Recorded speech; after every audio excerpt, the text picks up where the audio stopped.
You guys watched the big concert in the middle of the football game? Yeah, that was fun, right? Yeah, which one? Yeah, which one, right? Yeah. Both at the same time. I wonder if somebody did that, like they watched the two different half times with like one left eye and right eye. You're gonna be cross-eyed for life after that. So last weekend, Seattle and New England opened for Bad Bunny, and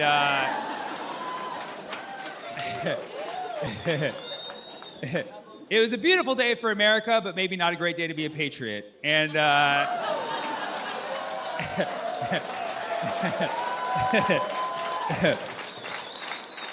there is so much symbolism in that whole presentation because you have Bad Bunny, who's from Puerto Rico, which is part of the United States, if you didn't know. It's so crazy. There's like, after this whole debate and people just being furious about a Puerto Rican headlining the Super Bowl, people still do not know that Puerto Rico's in the United States. They don't understand because it's not a state. For Americans, that's unfamiliar territory. But it's not Puerto Rico's fault. Like, do they need better PR?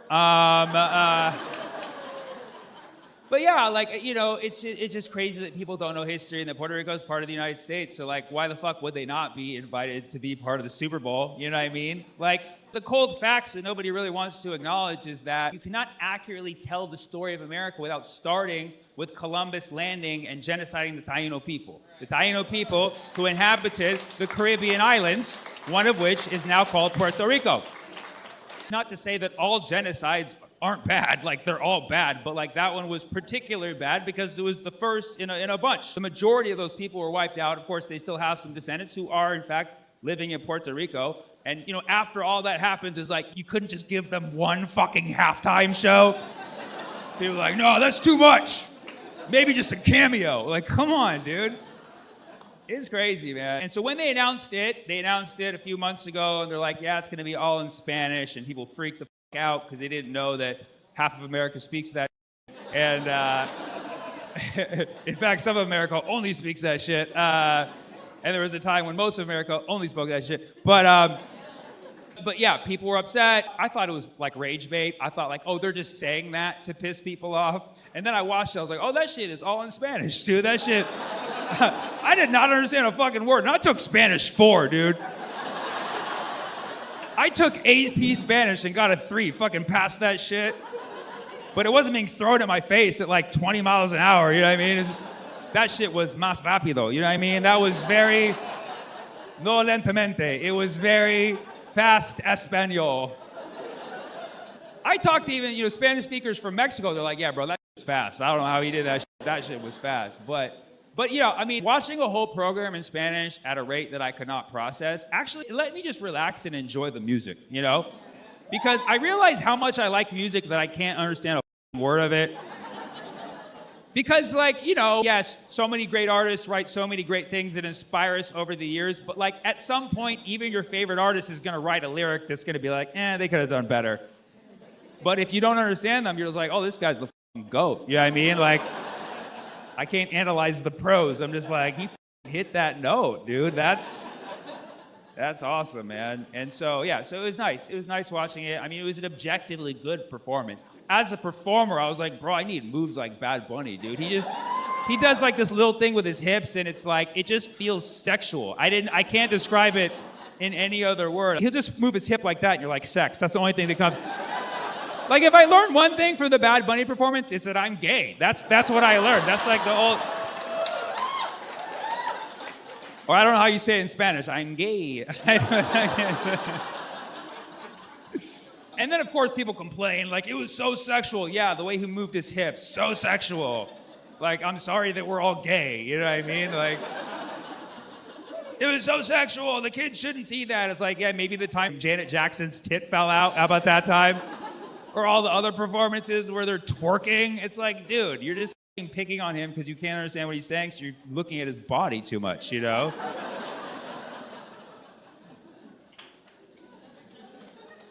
I did. And I did, dude. But it was good. Overall good performance. And it was very symbolic, too. It was very symbolic. And, like started in the fields, the cane fields. It showed the field workers. It showed the bodegas. It showed a lot of the mom and pop shops that exist in Latin. It was a cultural piece, and it was paying homage to Latin communities and indigenous communities who've largely been exploited and oppressed by our Western Empire for centuries at this point, And so it's like, it was nice that like finally on the main stage, the biggest stage in the world, like the most watched event in the whole entire world, that we were able to honor the oppressed indigenous people who've been just kind of brushed over like for hundreds of years. And so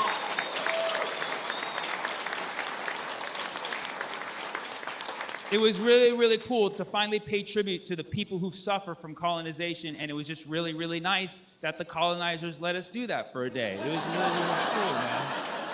It was so cool. I bet they made a lot of money, man. That was it, man. Woo, man. Woo.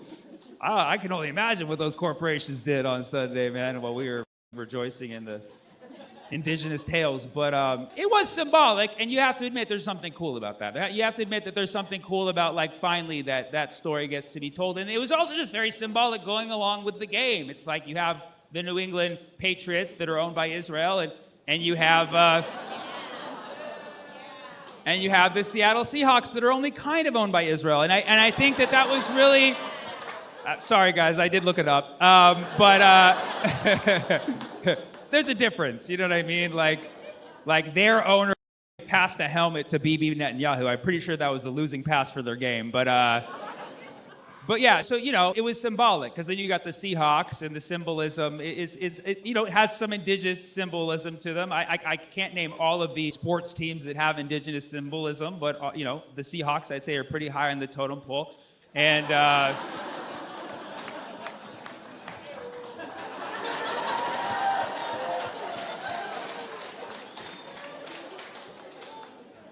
And so, yeah, I mean, it was a fucking total blowout. Total fucking blowout. Bad Bunny demolished Kid Rock, and...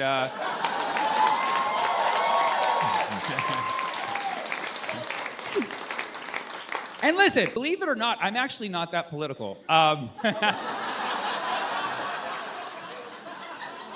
can't even say that with a straight face, but... obviously I have opinions, but I never set my brain to the default, this side good, this side bad. In fact, I really do think, the obsession with left versus right really distracts us from the more important things and the evil that people are doing on a higher fucking level, which we're beginning to realize is a big fucking problem. You know what I mean? And so, I don't want to endorse and keep convincing people to buy into this narrative that we have to be fighting over left versus right in some massive ongoing culture war. That said, Bad Bunny won that shit objectively. Yeah. By technicality, it was a win for the left, for sure. Even the Republicans who watched that shit, they left. It's funny, you had all these big Republican commentators and politicians, even the president, commenting on how much they hated the Bad Bunny performance, just showing they were not watching the Kid Rock performance. Here's the thing. I grew up when Kid Rock had his moments. I appreciated that, he had a couple lyrics in his songs, and, I'm an American badass. It kind of slaps, you know what I mean? Maybe not when you're 50-something, but I don't know. When you're 20s, that shit is fire, But he comes out wearing jorts, you know what I mean? Half jean, half short, not great legs. I mean, come on, dude. Work on your calves at least in the leading months coming up to this shit. So he comes out with the jorts, and he's not even performing the shit live. He's literally lip syncing along to his song, wah da da ba da bang da bang boogie. He even stopped for moments while he let the song play and was in the background, he bong da da bong da bang. You're wow, he's not even trying to hide this shit. And then of course people saw that and they're bro just fucking lip synced his whole thing. People call them hillbilly vanilla and shit like that. Not my joke. That's what they called him.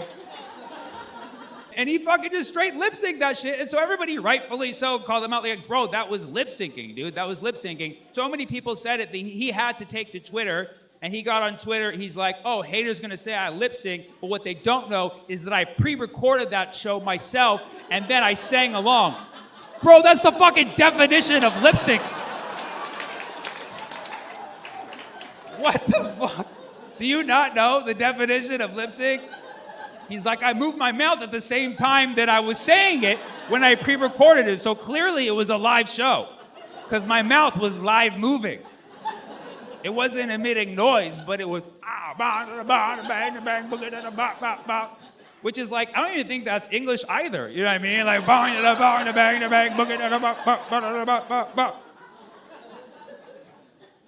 and then of course he did like a slow song for Jesus and stuff, which is like, you know, hey, if you're a Christian, fuck yeah, dude, fucking vibes, you know what I mean? But like everybody else is like, okay, like it was like a slow dance song with Jesus. It was like too much, bro. It's like, just chill on that. Like, couldn't you have like one romantic song in there? He's like, this is for you, Jesus. Like, all right. Bong, da bong, da bang, da bang, book it.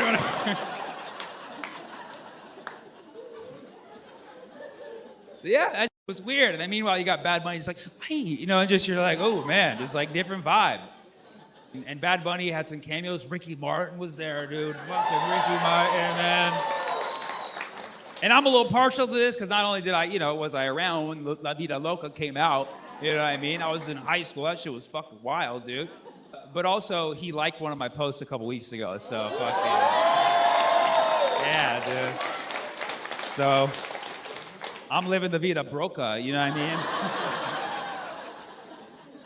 But yeah, no, Ricky Martin came out. He fucking pounded that shit, dude. That was fire, dude. Lady Gaga came out. I mean, I have different feelings about her, but, you know, they had star power, I guess. It just showed that she couldn't dance. It was just like, I'm sure she dances better than me, but like, don't put her right next to Bad Bunny. Like, we're gonna see how not good at dancing she is. He did the whole thing in Spanish, and I was just like, I was waiting for that. I was like, is it gonna be English in this at all? He was just like, no, you know? Yeah, it was just like bar after bar after bar that I couldn't understand, you know? And Bad Bunny shouted out 24 countries in his performance. 24 countries. Yeah, so people in the United States learned there's more than one America. It was wild too because he kind of did it as a bait and switch, because like he's doing this song in Spanish, people are like watching it angry the whole time, like, when the fuck's he gonna speak English, right? And then he's like, God bless America! And they're like, yeah, that's what I'm talking about!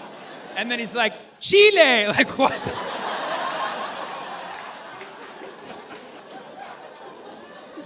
People like looking at the map of the United States, they're like, I don't think that's in here, as it is a bit chilly in Michigan, but he's like, Chile, Argentina, Ecuador, Peru, Bolivia, Brazil, Mexico, Guatemala, Honduras, El Salvador, Costa Rica, Haiti, Jamaica, United States, and Canada. Like, what the fuck? Wait, what? You just said Canada? Is that Spanish for Canada, bro? Like, you could not watch that and like not objectively laugh. That was like hilarious. That was literally the last word of his performance. He's like, Canada! Like, you know they made him say that. Like, he's like, I'm gonna shout out all the American countries. They're like, yeah, don't forget Canada at the end. He's like, oh man, really? So he's like, fine. And Canada too, yeah. Goes to show in America, Canada makes a great punchline, you know what I mean? That was like the first English word of the whole show too, you know, because even when he said United States, he like Spanishized it. He's like, United States! And he's like, but Canada! So like the first word that a lot of people understood. They're like, oh yeah, I get that, and I don't like it, you know? Canada! Bong da bong da bang da bang da da ba. I watch the Super Bowl just for the culture, you know. I don't send my money to them, you know what I mean? Just, well, you know, I mean, it's a whole, you know, corporate thing, and you know, I mean, it's all going to feed this larger, broader system that is, you know, really ultimately holding us regular folk down out here in Bremerton, you know, and. But it is cool to like objectively just watch it and be like, this is where we are as a people right now. You know what I mean? And it's just fucking crazy that that we are collectively Bad Bunny. Yeah, I mean, yeah. And it's not even the year of the rabbit. Thank you. They call me Bad Funny.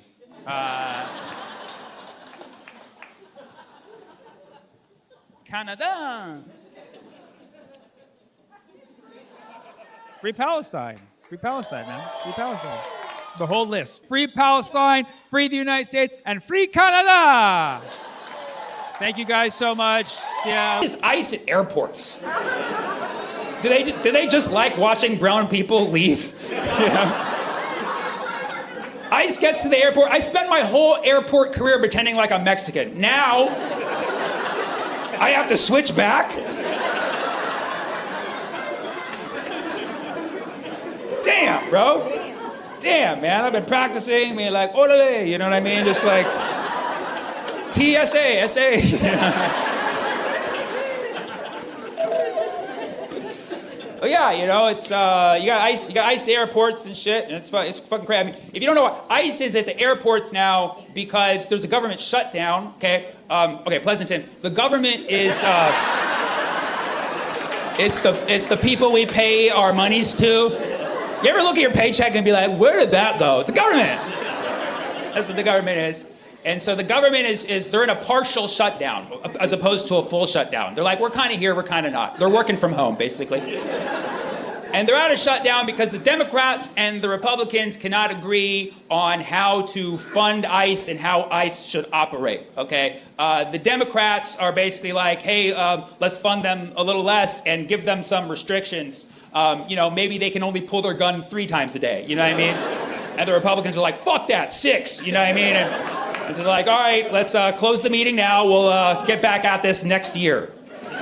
And so they're in a shutdown because they can't decide how to allocate funds to ICE. And so as a result, because of their shutdown, a lot of government employees are not getting paid. And who is basically affected by this? TSA, our trusted friends down at the airport, okay? And listen, a lot of people make fun of TSA, but that's a hard job. It's a lot of like this, you know what I mean? You gotta like this, a lot of this. A lot of this, man. It's a lot of, okay, yeah. Wait, is that a liquid? Okay. And so TSA is not, basically, TSA is not being paid right now, okay? And the thing is, they're still being like, hey, can you come in to work? And they're like, are we gonna get paid? No, come on, like, still come in. They're like, fuck that, dude. Like, I don't think anybody wants to go to work for free, especially TSA, you know what I mean? And so a lot of TSA are not showing up. And I know a lot of you guys have heard this, but we're in Pleasanton, there's not an airport, so maybe you don't know, okay? But unless you guys built an airport recently, I don't fucking know about that. You're like, it flies to Livermore.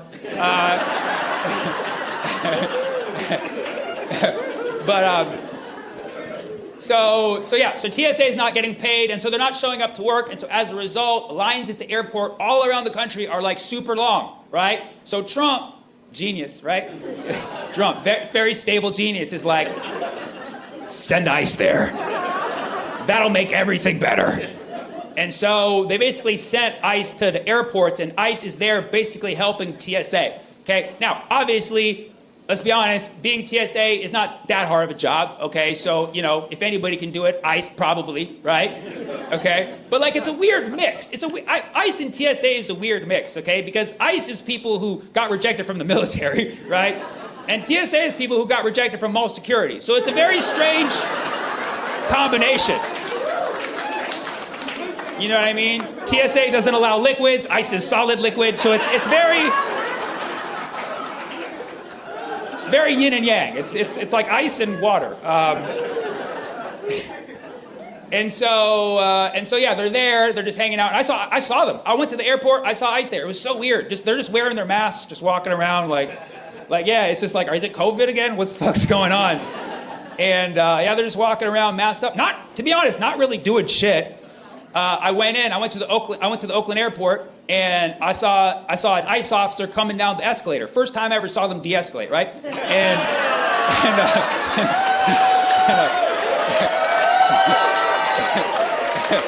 All right, fucking, when you land a political joke at Pleasanton, you fucking made it, dude. You know what I mean?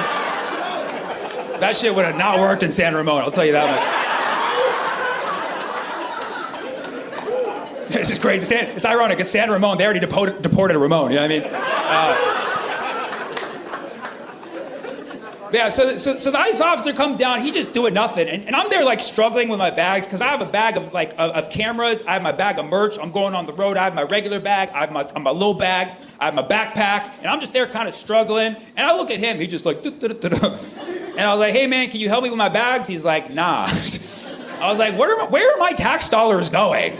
I'm like, please just help me like carry one of these bags. He's like, no. I'm like, there's a small Guatemalan child in one of them. He's like, all right, I got it. And then boom. Help me take my bags up.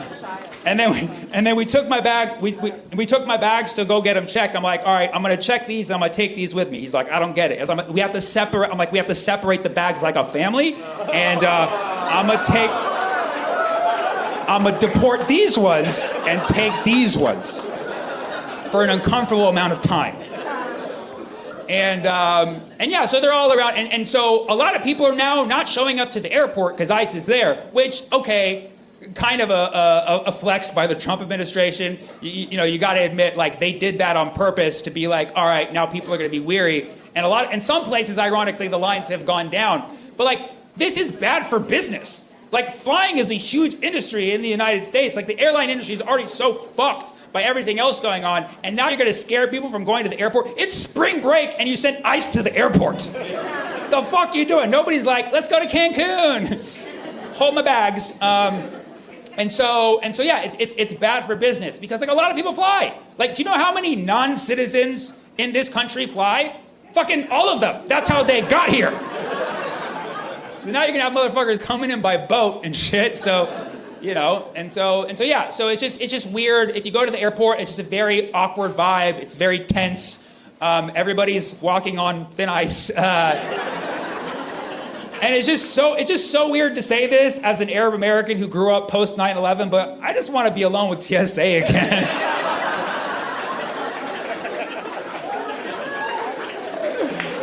I miss your touch, baby.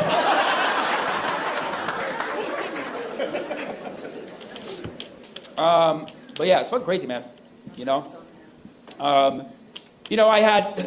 I used to have a policy like 4 or 5 years ago. I didn't like to make Trump jokes because it was just too oversaturated. Like every fucking comedian was making Trump jokes, and I was just like, this shit's fucking annoying. But then now in this term, he's doing so much shit. If I didn't make Trump jokes, my head would fucking explode. I just don't get it. I mean, because like, I know people who voted for him like 7 times or whatever, and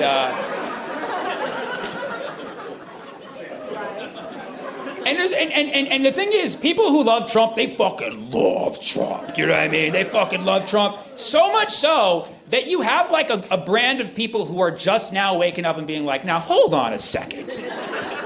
I'm noticing the gas prices are a little higher than he promised. And I was like, that's where you draw the line, motherfucker? The fucking gas prices? Did you not see what fucking led up to that? But the guy's, I will admit he's inherently funny, but that's not enough. You know what I mean? It's not enough, okay? I'm funny doesn't mean I get to be problematic, okay? But it's crazy. Trump's grandfather was an illegal immigrant. Yeah, like his wives. I'm kidding. I don't know their status, but yeah, but Trump's grandfather was an illegal immigrant. He came from Germany, like the greats do, and just...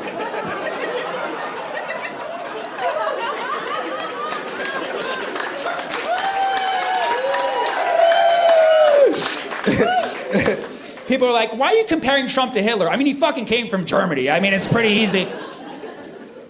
But yeah, so Trump's grandfather, he came in from Germany. He did not fill out his paperwork. He just fucking picked up and left Germany. Back, if you've ever been to Germany, they have rules, okay? Even back in the fucking 1900s, they had rules. They're like, you got to fill out this paperwork. He didn't fill out none of that shit. He came straight to America. But back then, it was, I guess, chill. Yeah, so he, his grandfather, he got right into the country because I guess ICE wasn't at the airport that day.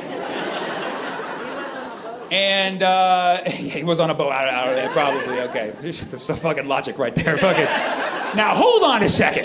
You're telling me that there was airplanes in 1888? Smart crowd here in Pleasanton. Fucking always one step ahead, you guys. So his grandfather just gets in. But he apparently he doesn't find any success in America, right? He tries, he doesn't find any success in America, okay? Oh. And so he moves to Yukon, okay? Not University of Connecticut, but Yukon, which is a province in Canada, or as Trump would say, the 51st state. And so he moves there, and he starts one of the most wholesome businesses you can, a brothel. Or as Trump calls it, a beauty pageant. And okay. If you don't like this joke so far, you're not gonna like the rest.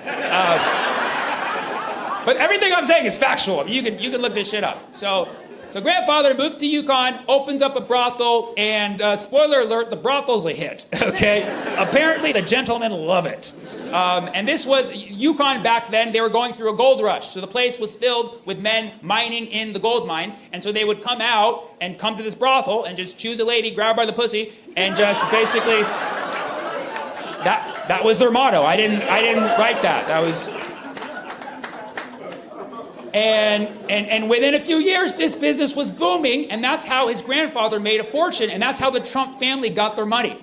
Right? Because Trump's always like, people are always like, Trump's such a great businessman. Yes, he only started with a small loan of $1 million from his dad, whose dad inherited. It's brothel money trickling down. It's trickle-down brothel money. But apparently that was the business, because if you can make it in Yukon, you can, make it in other places, apparently. And that brothel business took off, and it was like the biggest brothel ever known to Yukon, and it was just huge in this gold mining community. So what I'm saying is, even his family history involves sex with minors.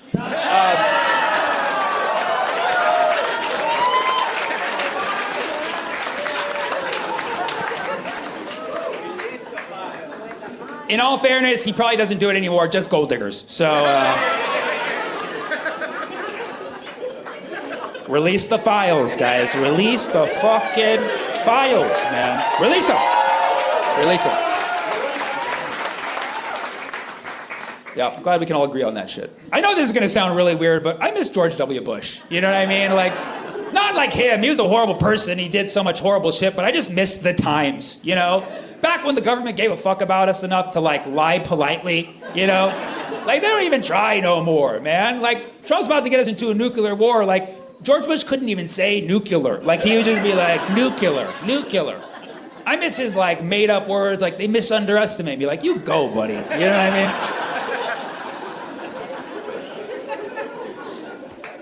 It's crazy. I'm a comedian. I deal with all sorts of dark topics. I transmute dark into light. But sometimes, man, the world's too fucking dark, and I gotta, like, take a break. That's why I went to Hawaii.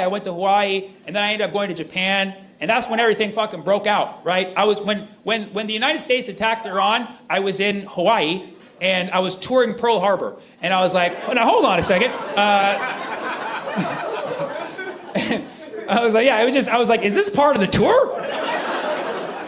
And I got the fuck out of there, went straight to Japan. I was like, have you guys heard of World War before? They're like, yeah. And I was like, I had a couple extra weeks, so I was like, fuck it. I gotta go somewhere where nobody's thinking about the global situation, So, in Pleasanton, there was no direct flights. So I went to Thailand. I was like, yeah, I'm gonna fucking relax. Thailand's beautiful. I've been there once before. It's a beautiful tropical environment. Everything is fucking so cheap, okay? It's like Pleasanton, but cheap. You know what I mean? So it's not like Pleasanton at all, basically. It's Pleasant Island. It's not an island. But basically, so I went to Thailand. I was like, I'm gonna tune this shit out. I'm gonna turn off the news. I'm gonna relax. I'm gonna go get a massage, okay? And I was like, just for 2 fucking hours, I don't want to think about this war at all. I'm gonna go get a massage. So I get in there, and the massage therapist, she's like, where are you from? I was like, America. And she was like, boom, boom. I was like, what? She's like, boom, boom. America, boom, boom. Iran, boom, boom, boom, boom. I was like, can't fucking escape this shit. She starts massaging me. She's like, so much boom, boom, America. Boom, boom, boom, boom. I was like, stop it. I came here to get away from the boom, boom. Finally, she stops, and then she massages me. I fall asleep. It was beautiful, blissful sleep. And then she turns me over, and she's like, you want boom, boom? I was like, what the fuck? What? She's like, boom, boom, $50. Boom, boom, $50. I was like, no, I left America to not pay for boom boom. Do you understand? I miss it. I miss back when they lied, when they gave a fuck what we thought, when they're like, there's weapons of mass destruction. You know what I mean? Now they're like, they don't even have nukes in Iran, but they're like, but they might one day, possibly. Like, we're living off of a fucking chance here. It's crazy. It's crazy, you know, and it's also reminiscent, you know, if you grew up during the Iraq wars, plural, you know, you saw the same shit happen over and over again. At some point, you're like, wait, are we doing this shit fuck again? Again? You know, and they're like, no, we gotta bring them democracy. It's like, I've heard that before. Vietnamese.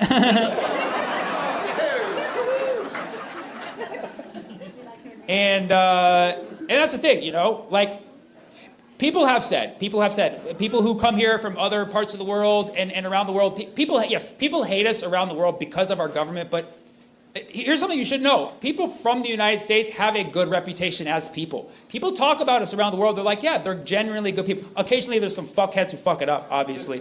But people talk about us as you know, they're like, oh, Americans are always so friendly, they're always so happy, it's like they're straight from Pleasanton or something, you know? Well, people hate us because of our fucking government, because our government is fucking ruthless. It's like we have the audacity to call other entities terrorists when, like, we will relentlessly fuck up a nation's economy till it's so bad that we have to bomb them. It makes no fucking sense. Like, and this is all part of our military that we pay taxes for. It goes on in the Pentagon. They're fucking planning that shit, and they do it. They do it without remorse. They do it, no remorse. Where their fucking remorse, it left. I don't know where the remorse went. It left a long time ago. That's why it's called the Repentagon. We always say we're gonna spread democracy. We're gonna spread democracy all over the world, and we go and we fuck up a country. We fuck them up so bad. We metaphorically just fucking shit on the country, and this is all because of a few demons at the top. A few demons. They may not even work in the government. They're just very rich, powerful people who are controlling. They're profiting off of both sides of every war. And these fucking demons are just shitting all over the world. Shitting all over the world. It's a sea of shit. It's not democracy, it's demon crap sea. Okay, that's what it is. And Iran is it's an ancient empire. It's been around for so long. The word Iran comes from an old Persian word, Iran, which translates back to meaning the land of the Aryans. Land of the Aryans. And our government's taking that shit a little too seriously. They're like, wait a second. Is that ours? All right, for Pleasanton, Aryan means... It means people in Pleasanton. That's what it means. It means white people. Think of it. It's spelled Aryan. It's like, oh, I know Orion. You know what I mean? That's Aryan. And so, like, the thing is, they're trying to sell us that there's going to be regime change. But if you've been studying, or if at all familiar with Iran and the geopolitics of the region, it's not going to be an easy regime change. It would literally take years of war and boots on the ground, and that's why you have to oppose it from the fucking start, because at some point you just go too far and there's no fucking turning back. We are right before that point. Literally right now. We're literally right before that fucking point. We are right fucking there. It's already fucked, but, like, we're right fucking there, dude. Because Iran, the thing about the government in Iran, the IRGC was designed to be coup-proof.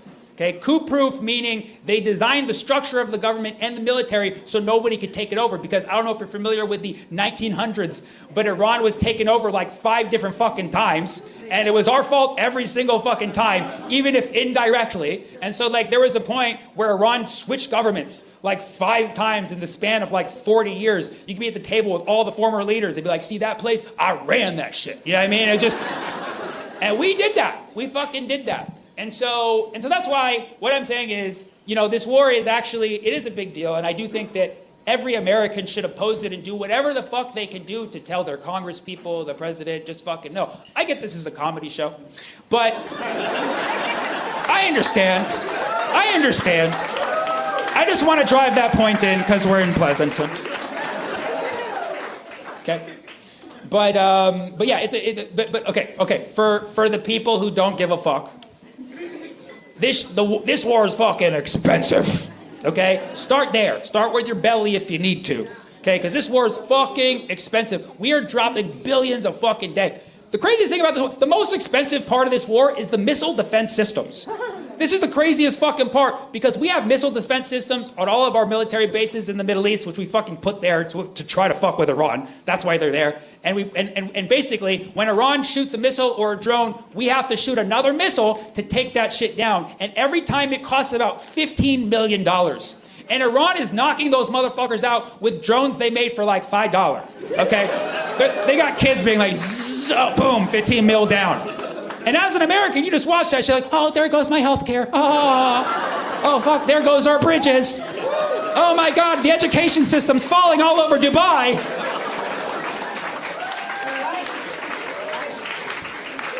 It's crazy, dude. I was in a grocery store parking lot. I overheard a mom and her son. The son was like 5 years old. He's like, Mommy, why can't we afford eggs? And she's like, honey, because we need missiles for our missiles. He's like, but what happens when we run out? She's like, well, then it's a fucking free-for-all. Ironically, we were at Target.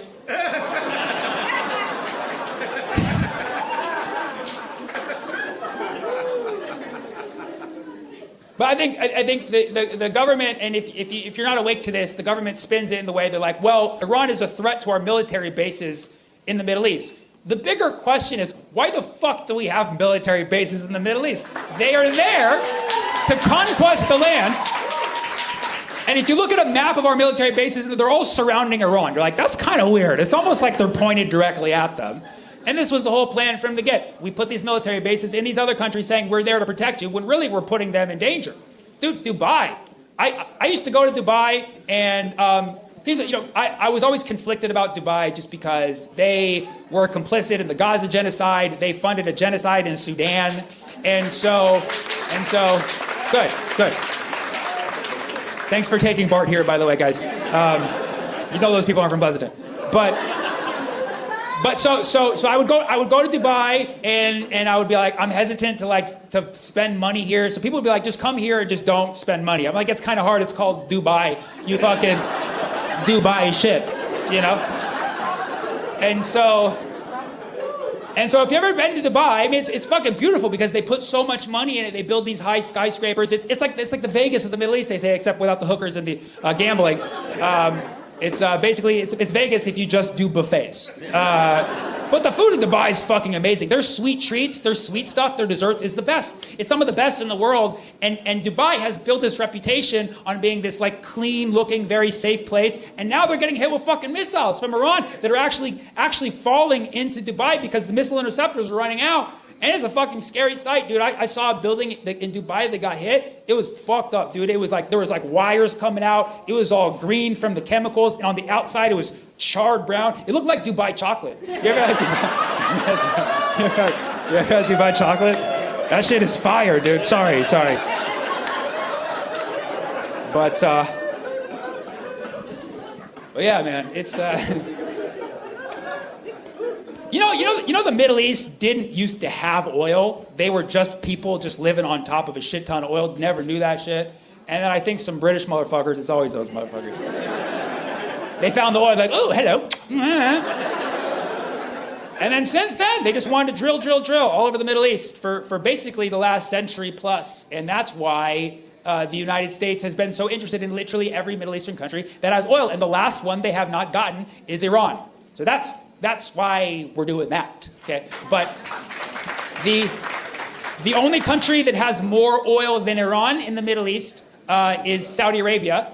And so we made a pact with them very early on. In the 1970s, when we ran out of gold to back our dollar, whoopsie, the United States, the CIA had this brilliant idea. They said, let's go to the Saudis and we'll make them an offer. They said, we will forever protect you. Any protection you need, we got you. All you got to do is when you sell your massive amounts of oil, you sell it in American dollars.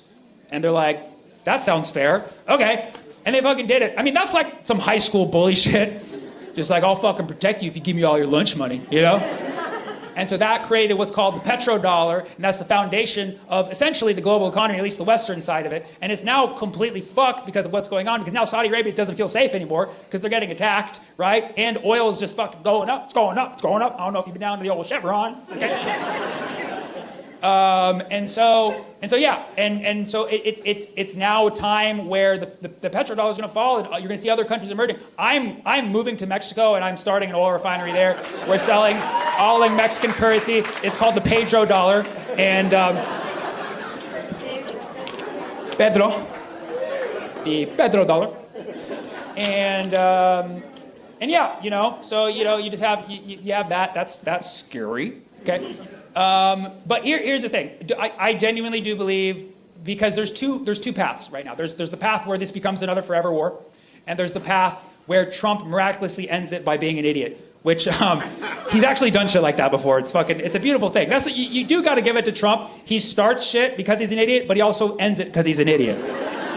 And I think it's going to end because, and I don't stand for any government, okay, but I will give it to the Iranians to say they have a lot more restraint and humanity than the United States does, because they've exhibited it every fucking time.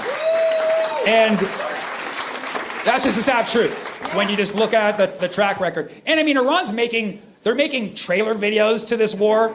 They released an AI video where it was like children. It like started with like an indigenous person in America looking up the sky. Then it was a child in Gaza. Then it was a girl on Epstein's island, which is kind of like a troll, but they put it there. And then it showed an Iranian missile coming and hitting what looked like the Statue of Liberty, but it was actually a statue of Baal, the devil that the evil fucking elites worship. And then it was like, and then it was like one vengeance for everybody. You're like, I kind of like that, actually. It's not, like, the imagery's on point. But the thing is, Iran has no incentive to end this war because, A, they're winning financially. They're just burning fucking $50 drones while we're burning 15 million, and they still control the Strait of Hormuz. They're still selling oil. They've upped the price on their oil, and we're the ones who are losing the sales. So they're actually winning the war. Because I know some people are like, no, but Trump just said we were... No, so they're actually winning the war. But here's the funny part, okay? Trump said he was talking to the Iranians, and the Iranians were like, nah, we didn't talk to him. He's like, no, we were just talking on WhatsApp. We're about to work out a deal. They're like, we have not talked to this motherfucker at all. Which is like funny in itself that Trump's just saying shit. He's like, I talked to a guy, I think he was in Iran. He said he was a Nigerian prince, like...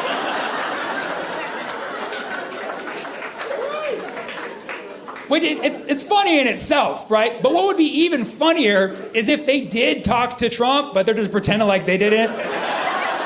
In the ultimate troll move, they're like, I don't know what the fuck this guy's talking about. I don't know what he's doing. I was like, what the fuck? It's gaslighting the gaslighter, you know what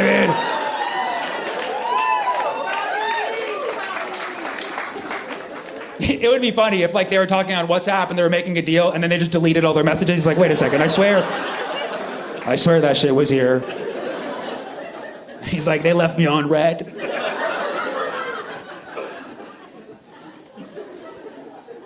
But yeah, they're saying they are talking. But, it's just really, the United States is still technically the most powerful country in the world. We just have to fucking use that power for good. You know what I mean? And I do genuinely believe that the overwhelming majority of people in this country are inherently good people. And I know this because I've been to Dublin, Pleasanton, San Ramon, Alamo, Danville. Okay? For the one person from Sunol, thank you. Livermore. Okay? Tracy, if you're here. Okay? I know. I love Tracy. Okay? She's my favorite. Hey, you forgot Okay. Los Gatos. I forgot Los Gatos? We're a long way from Los Gatos, man. Shout out to Los Gatos. Okay. All right. Sacramento. Where? Morgan Hill. You guys, what the fuck you doing? Thank you for driving up. I do shows in the South Bay as well. Thank you so much for coming. I thought this was a 925 exclusive. Okay? But... And shout out to Stockton. If you're here from Stockton, thank you so much. Jeremy Meeks follows me, by the way. I don't fucking know. Mission San Jose. Fremont fucking shout out, dude. That's my high school. Sorry. That's my high school. Okay. But yeah, it's just these... There's a small group of motherfuckers in this country who just need to shut the fuck up. You know what I mean? And stop ruining it for everybody. Fuck Lindsey Graham. That guy can suck a dick, dude. Fuck Lindsey Graham. And I know we're in Pleasanton. Lindsey Graham is He's a senator from South Carolina, which is like where, right? And he's what's called the neocon. A neocon is somebody who just wants to interfere with other parts of the world for no fucking reason, okay? I'm more of a mind my own fucking business guy, okay? But Lindsey Graham's out there, he's like, we're gonna get Iran, we're gonna take Iran. And he's such a fucking weirdo, dude. And I, as a public figure, I do not advocate for violence. I'm not wishing any violence upon any person. I just want to see that motherfucker get tickled till he dies of old age, you know what I mean? It's like, we're gonna take Iran.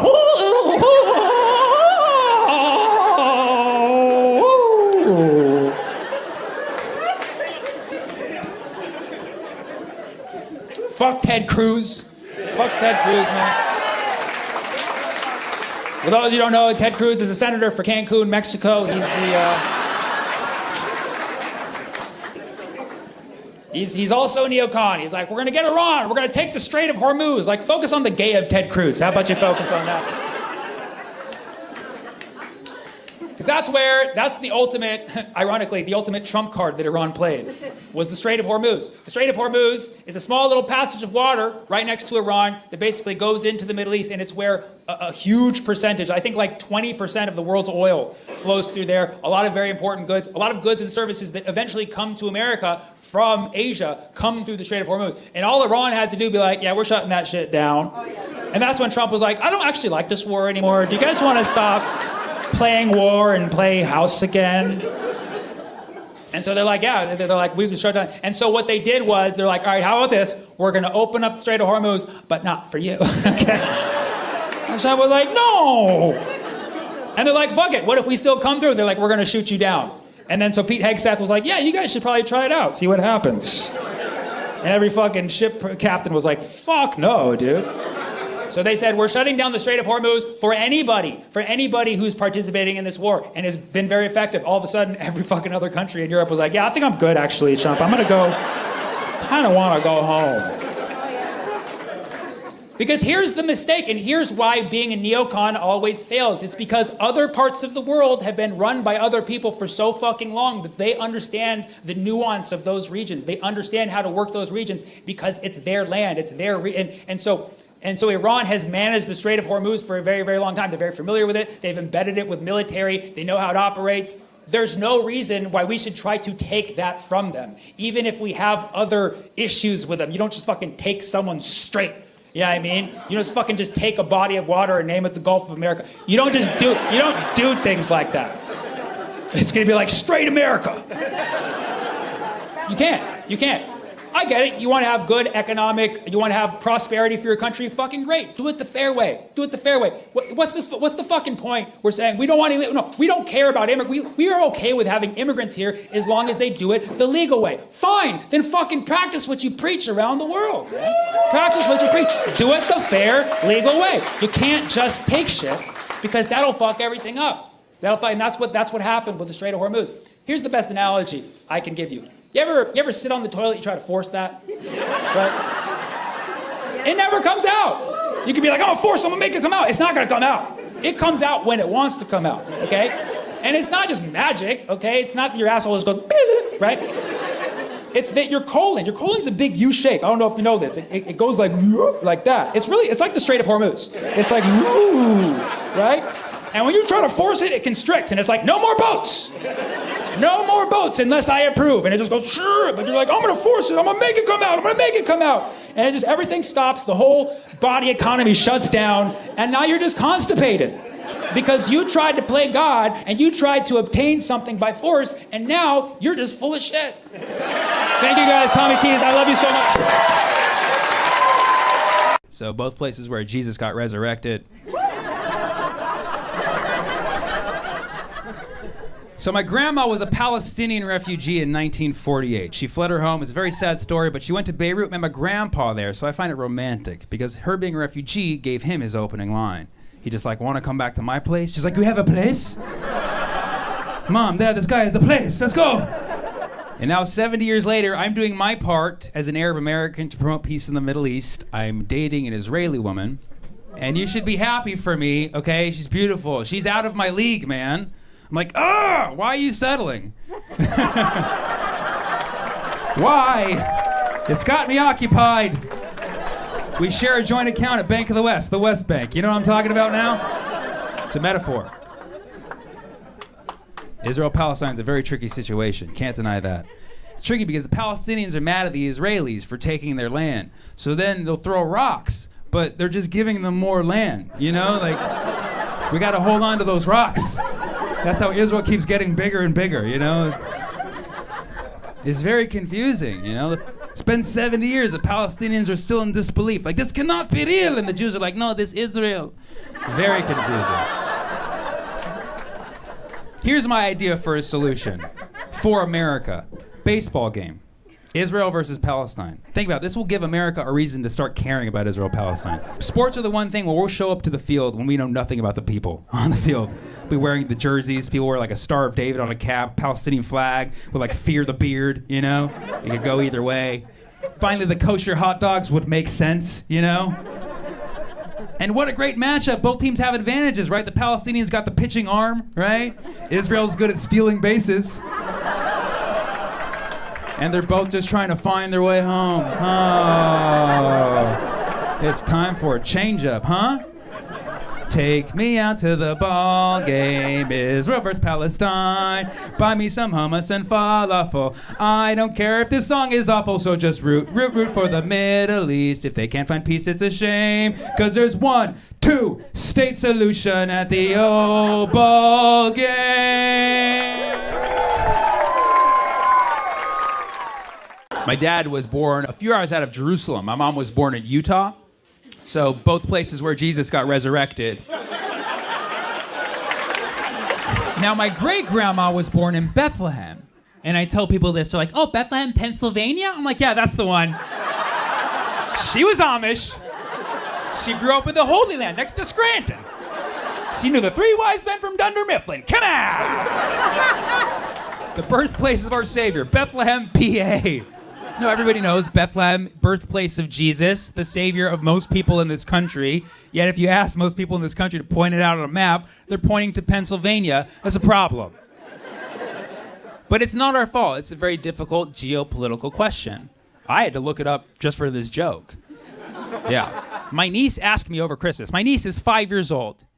She said, where's Jesus from? I was like, Bethlehem. Nailed it. Right? She was like, where's Bethlehem? I was like, oh, shit, here we go. I got to give her the simplest answer you can, a 5-year-old, but I also got to keep it real, you know? So I was like, okay, well, technically Bethlehem is in Palestine, but America, we don't recognize Palestine as a country, so technically it's in the Palestinian territories, specifically the West Bank, not the Gaza Strip. It was part of Israel, but they handed it over to the Palestinian National Authority in 1995 under the interim agreement of Subpoint 5, Section 2 of the UN resolution at the Oslo Accords. Thanks, Bill Clinton. This was pre-Monica, never mind. Of course, before that, it was British Mandate Palestine, and before that, the Ottoman Empire, and before that, a conquest during the Crusades, and before that, another conquest, and before that, another conquest, before that, another conquest. Wild times back then, people were crazy. Before that, the Roman Empire, because it was the law. Before that, Judea, shout out to my Zionists. Before that, the Canaanites. Yes, we Canaanites is what they did not say. I made that up. Before that, random tribes from Africa. Black Lives Matter. And before that, it was the dinosaurs, if you believe in those. Did they teach you those? They did. Okay. And of course, before all of that, it was just lots and lots and lots of rocks, which, as we know, belong to the Palestinians. Now, one could argue that it still is in Israel, technically, because Israel technically occupies the West Bank. But of course, Israel would say that's not the case, because that's illegal under international law, under many, many counts. Don't tell the UN. JK, they already know. Oh my God, it's a mess. Everybody knows. Literally everybody knows, except most of the people in the country that could actually vote to stop it. God bless Pennsylvania. Merry Christmas. And that was the answer that I gave her in about 90 seconds flat, if you ever wanted to know where Bethlehem is. And I think she liked it. Because she immediately responded with, is Santa Claus real? I said 100% Santa Claus is real. We definitely recognize Santa Claus. She's like, what are you getting me for Christmas? I said, I gave you the gift of Palestine. What more do you want? Like, people usually pay to see my shows. I gave it to you free of charge. She was like, free Palestine? I was like, exactly. I knew this was a safe space. I As you can imagine, these jokes don't do well all over the country. I did that bit not too long ago, and a guy comes up to me after, and he's like, hey, buddy, let me give you some advice. I'm like, oh, this is going to be good. This is why we do it. We come for the laughs, stay for the advice. He's like, let me give you some advice. I'm like, lay it on me, buddy. He's like, don't do political comedy. It really divides the crowd. I was like, wow. Newsflash. I'd never heard something more obvious in my life. Of course, political comedy divides the crowd. That's what makes it fun. You say something divisive, press people's buttons, split some hairs, and if you're good enough, you can bring them back together with a really bad pun. That's what makes comedy fun. If you think about it, everybody loves political comedy, just not at the same time. That's how it works. You sit and you wait your turn till the comedian says something you like and stand for. You clap, you cheer, you go wild, and then for the rest, you politely shut your freedom hole. That's democracy, baby! And he's like, well, if this is democracy, then I'm giving you my vote. I'm like, no, your vote is to laugh or not laugh. You're trying to, suppress other voters' rights at this point, is what you're doing. He's like, buddy, I'm just trying to give you some advice. I said, you're giving me material, buddy, is what you're doing. And then this was the best part. He leans in and he said, well, buddy, you should trust me because I'm a magician. I said, what? Wait, what? What just happened? What did you just say? You just said, trust me, I'm a magician. I don't think anybody's ever said that before in any language. This guy literally said, trust me, I trick people for money. Trust me, I am a magician? I believe the saying is, don't trust me, I deceive people on a regular basis. That is, he might as well just, pull the dove out of his hat. Trust me, I'm a magician. Just comes out. You're a magician and I'm dividing the crowd? Maybe stop sawing your audience members in half, you divisive mofo. Political comedy is fun because you divide the crowd, and then if you're good enough, you can undivide them. He's like, how do you undivide a crowd? I'm like, trust me, I'm a math comic. You split a crowd apart, and if you're funny enough, you can bring them back together. And he's like, do you really believe that? I was like, do you believe in magic? Shooby-dooby-doo, wap, wap, wap, wap, wap, wap, free Palestine. And then the truth came out. He said, hey, man, what made me upset is that I'm from Israel, and I don't like you talking bad about my people. I was like, I wasn't doing that. I was just telling a joke about historical accuracy. That was all I was doing. And he says, yeah, but now when people meet me and I tell them I'm from Israel, they think I'm bad. I'm like, that's not my fault. That's between you and your government, buddy. Use your democracy over there. And I get it. You want to critique someone's comedy, but it's this is the country that I live in. I would never go to Iraq, go to an Iraqi comedy club, see an Iraqi comedian on stage, be like, America, this freedom you gave us looks a lot like bombs.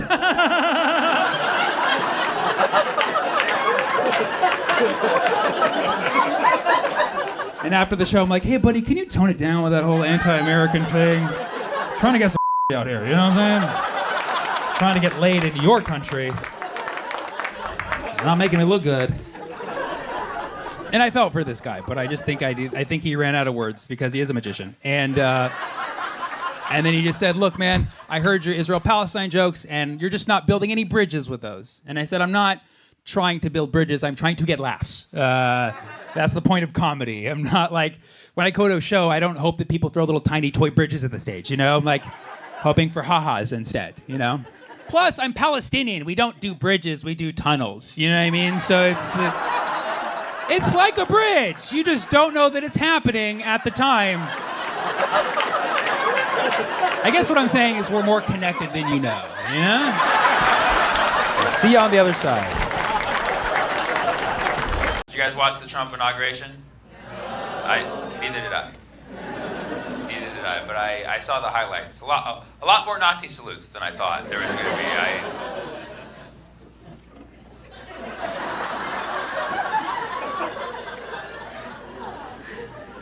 A lot more Nazi salutes.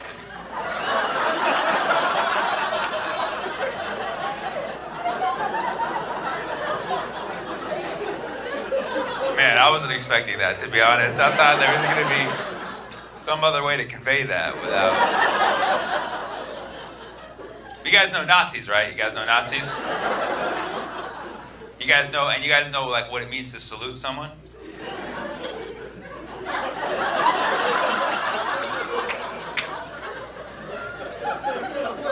So then y'all heard of the Nazi salute. Shit.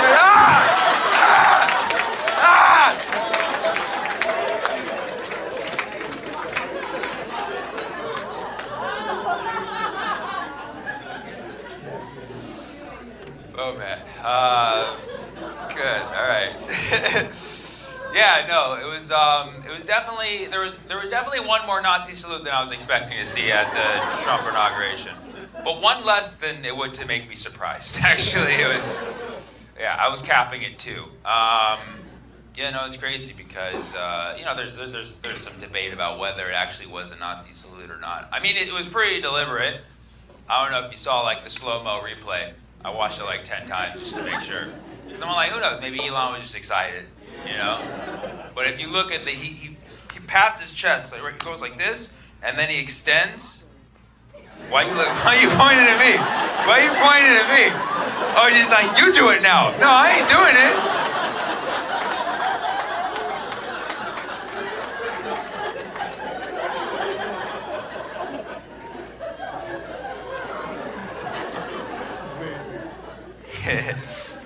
And then I thought he would maybe stop right here or just like flail his arm like that, but he went full on.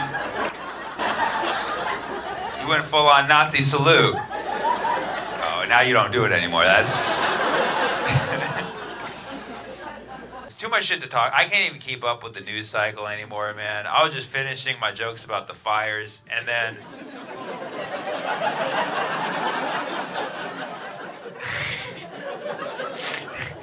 you gotta say something as a comedian, because you pretend like, oh, I see fire, I'm gonna not say shit, you know what I mean? It's like, no, it's like the firefighters put out the fires, I make the jokes, you know what I mean? We each serve our role, I'm finishing my firefighter jokes, I'm just like working on my jokes about the H-1B visa shit, and then motherfuckers out here giving Nazi salutes, and I'm just like, what the dude, like slow down, dude, like slow this shit down. I didn't even watch the inauguration, and people are like, dude, you don't have material on Melania's hat yet? I'm like, no, like, let me fucking see the hat first. Jeez, it's like, God. Yeah, dude, I didn't watch the inauguration, but I saw the clip of the Nazi salute, but it's crazy. It's great because if you saw the footage, like he went into it, man. Like he didn't. At first, I thought maybe he's just excited, Elon, how he gets at the rallies, he jumps up really high, remember those jumping, so maybe that's what happened, but you look at the slow-mo, he goes, and then it's like, oh shit, and then I'm not gonna go all the way because somebody could take a picture, so.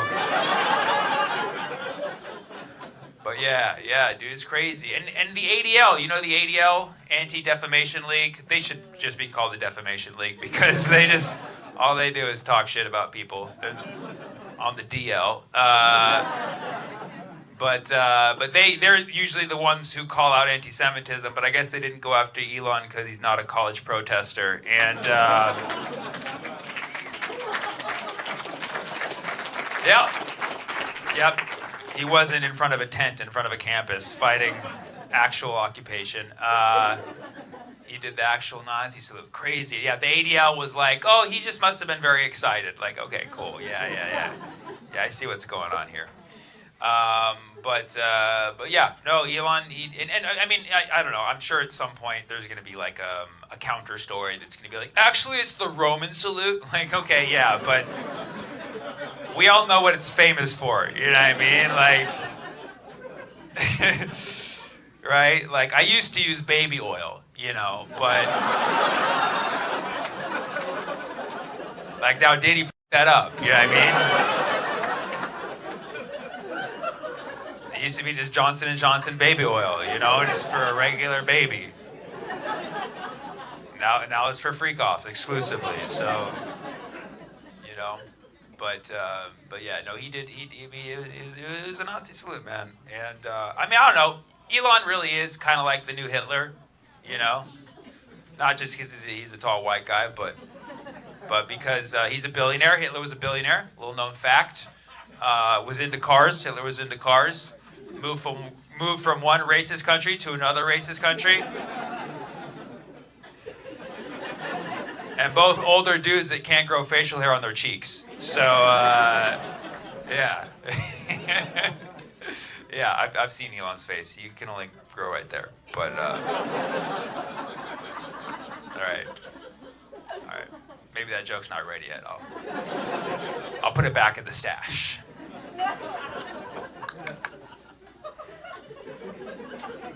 It's the best I can do so far, guys. I can have the best. I'm working on it. So tomorrow you're going to see footage of Elon and my ASL interpreter both. But the ADL will call her out. She'll be like, anti-Semitic interpreter at a Palestinian show was doing the Nazi salute.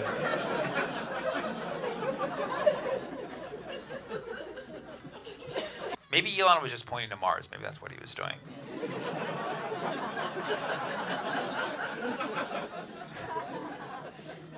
He's like, we're gonna go there.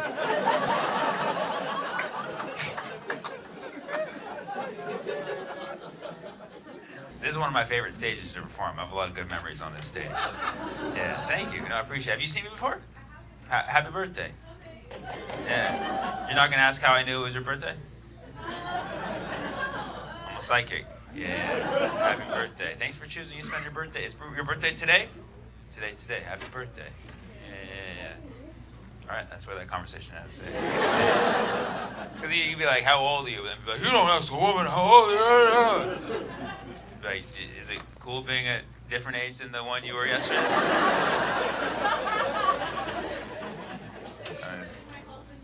It's the age where you lose your health insurance. You're Luigi here. That's awesome. Good for you. You're a young Weege in the making. They didn't deny you yet, right? Okay, yeah, good. No, not yet. Yeah. All right, cool. We'll talk about the mission later.